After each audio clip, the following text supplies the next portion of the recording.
So, welcome back to my channel. So, kung bago ka pa lang sa aking channel, please subscribe and click the I button and the notification bell para lagi kang updated sa aking video.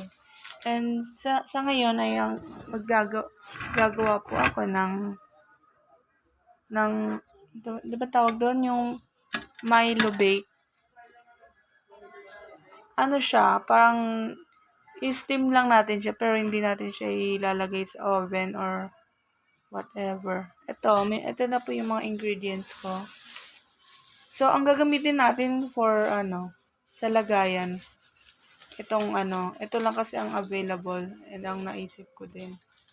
Pwede na siguro to. Here, ang siomai plate. Yan ang available. Yan, ito lang ang available. Dito natin ilalagay ang ating na mix na Milo bake. Yan, dito natin siya ilalagay. Then i-steam natin mamaya. Ang ingredients natin ay Milo, 2 packs of Milo. Yan. Siyempre, ang itlog na isang peraso lang kasi depende yan sa gagamitin nating ingredients. Kung maraming Milo ang gagamitin mo, pwede namang dalawang itlog ang gagamitin or kung gusto yung sa dito sa Milo natin. So, first, maglalagay tayo ng Milo. Yan. Wait lang, may pambukas ba?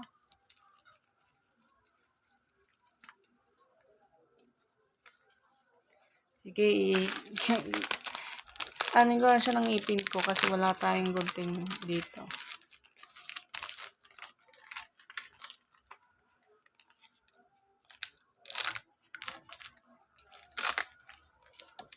Guys, so mamaya ang neto yung aking padir kasi hindi ko naman siya magbe-bake mamaya. Siya maglalagay ng mamaya so ilalagay natin ito sa mangkok or sa kung anong available na sa inyo, mga bowl. Ayan.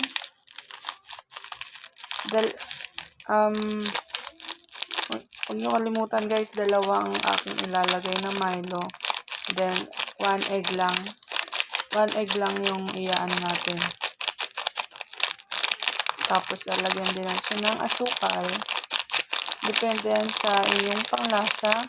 Kung gusto mo ang matabang or gusto mo ng sakto lang or yung matamis din. Yan.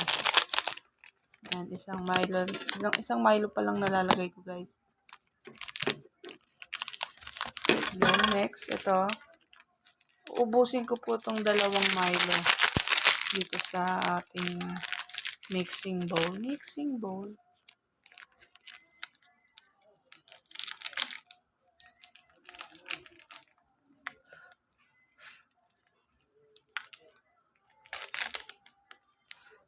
Pasensya na guys kasi wala po akong gunting na pambukas. Kaya ito na lang.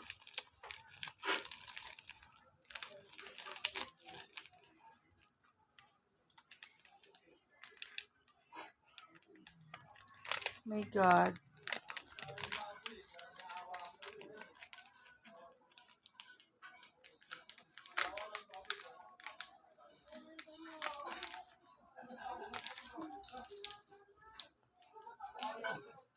Ang hirap buksan, grabe.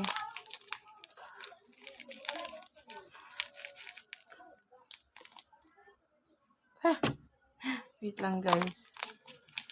Ayan, so nilalagay ko na ang isang Milo.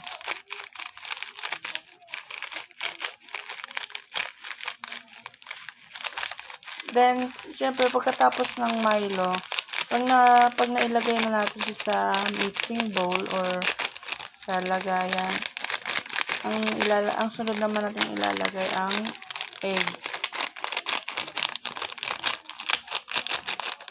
Guys, this is the first time to my vlog na maggaganito ako.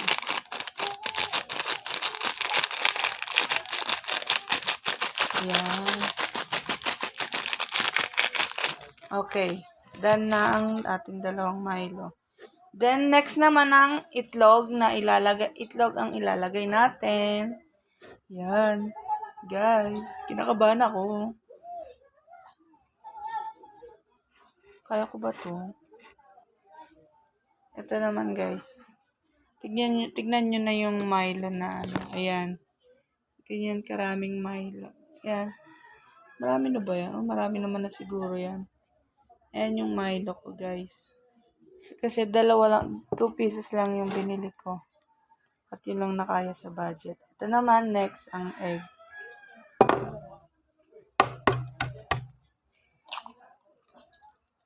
Ayan.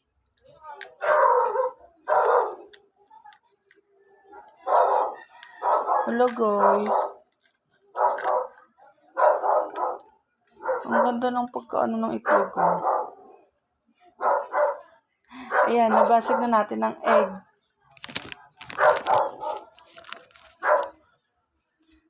Then, tignan nyo naman, guys. Oh, ayan na siya.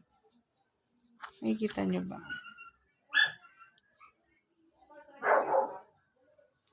Nasaan ba? Hindi ko siya maano. Ito. Yan, no. Tignan nyo naman yung itlog, guys. Yan. So, na-mix na natin. Then, ang next naman nating gagamitin natin ng wire whisk natin pang halo.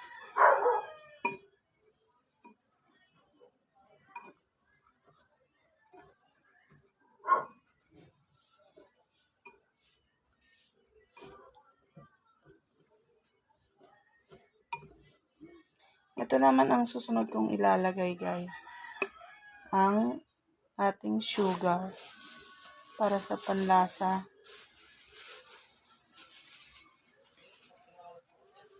Itong asukal na binili ko is, I think, 2 pesos ata ito. No? 2 piso lang naman siguro ito. Uubusin natin to dito.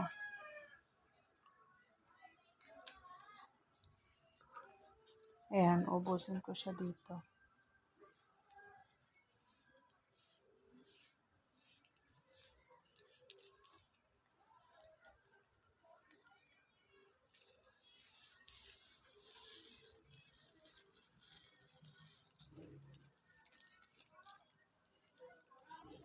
Ayan. Siguro pwede na yan. Then, ay! Ihalo-halo ulit natin siya hanggang sa maano siya.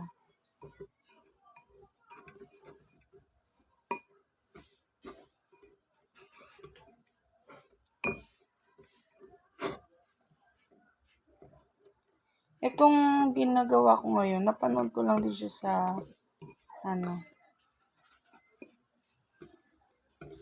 napanood ko lang din siya sa YouTube na nagagawa din ng Kasi gusto ko lang i-try itong yung pag-bake. Pero hindi tayo gagamit ng ng oven or ng para sa ating pag-bake. Gagamit lang tayo ng steamer or rice cooker para sa pag-bake natin. Or pwede, hindi ko lang alam, guys, kung pwede sa kawali. Pero wag na siguro lagyan ng tubig yun. Para lang maluto ito. Yan, guys. Na-mix. Okay, patuloy lang tayo sa pag-mix hanggang sa mahalo ito ng mabuti. Ayan. Yan, guys. Tignan nyo ang itsura niya, guys. Tignan nyo yung itsura ng ating mixing. Ayan, ganyan na siya. Ay! Tapos hanggang patuloy lang ako sa paghalo kasi antayin ko rin ang aking padir. Antayin ko si padir para sa pag ano niya. Kasi magpapatulong ako sa kanya na ilagay niya dun sa may ano natin. Yung sa lagayan ng ano. So, ang gagamitin ko dito guys, hindi siya paper. Hindi siya, yung parang cupcake, tawag doon? Yung ano niya, yung balat ng cupcake. Ang gagamitin ko ay ang siomai plate or yung pinakita ko kasi sa inyo kanina, yung siomai plate na yung mahaba. Ayan, halo-haluin lang guys. Halo-haluin lang natin ng mabuti.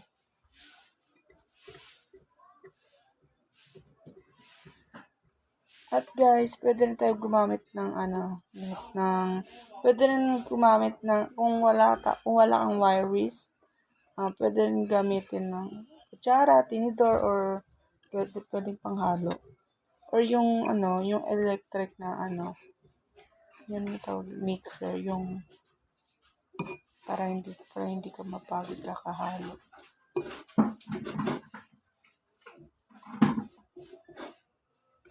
Yan. Halo-haluin lang.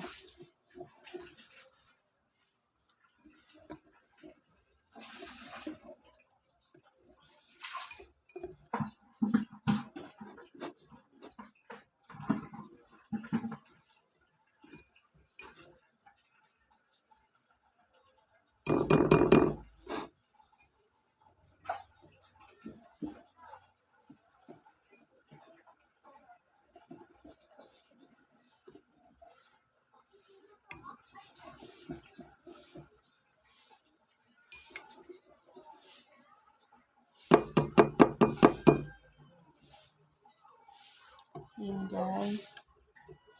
Haluin lang natin siya. Parang may buo-buo pa kasi sa ilalim niya. Kaya haluin natin ng maigi.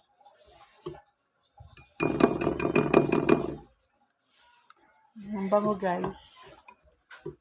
Ano kaya lasa nito na?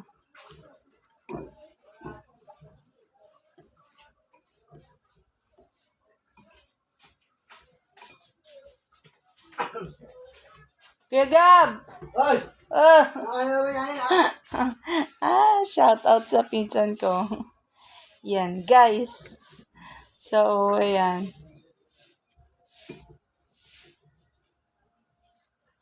Alam nyo, for the first time ko lang talaga maganito.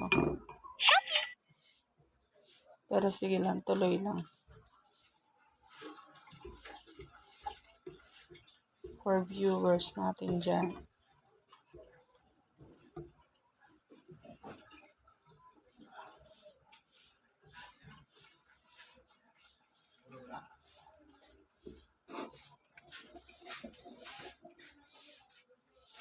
Excited na ako mamaya pag na-bake na to.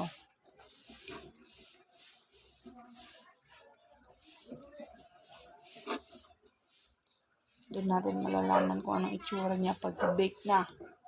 Or na ilagay na sa steamer or sa kahit saan. Yan, haluin lang.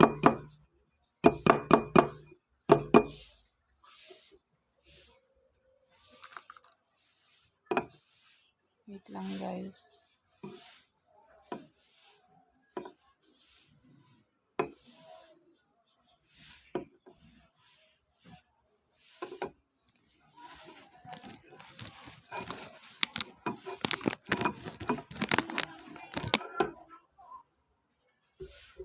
Yan, so mamaya i-ano natin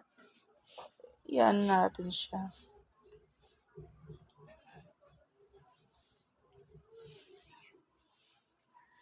Inaantay ko lang kasi yung aking Papa Dear para sa pag-bake na ito. Ilalagay sa steamer or sa rice cooker.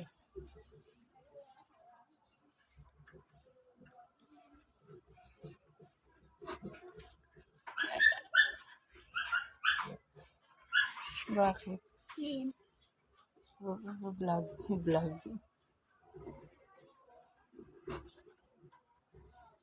Sa school mo yan namin. Hindi. Wala lang. Iyan ko lang. Pero ipopost ko yan sa YouTube ko. YouTube ka pala? Oo. Yan. So, actually guys, pwede na to. Itiyatagalan ko lang paghalo. Kasi wala pa kasi yung aking Papa Dear. Dahil siya ang maglalagay sa sa siomai plate. Doon natin siya ilalagay. Para pag na-bake siya, magmukha siyang fudgy bar.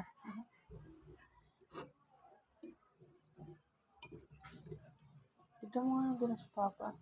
Asan ba sila? Pumunta ng bibili ng ulam.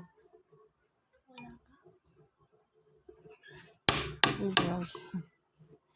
So, yan. Yung magalit. Ito, kasama ko ngayon ang aking pinsan. Na si Jason. Sige na, okay lang yan. Nahihiya siya. Siya ang aking tagahalo muna. Kasi inaantay ko lang kasi. Malapit na. Okay lang yan.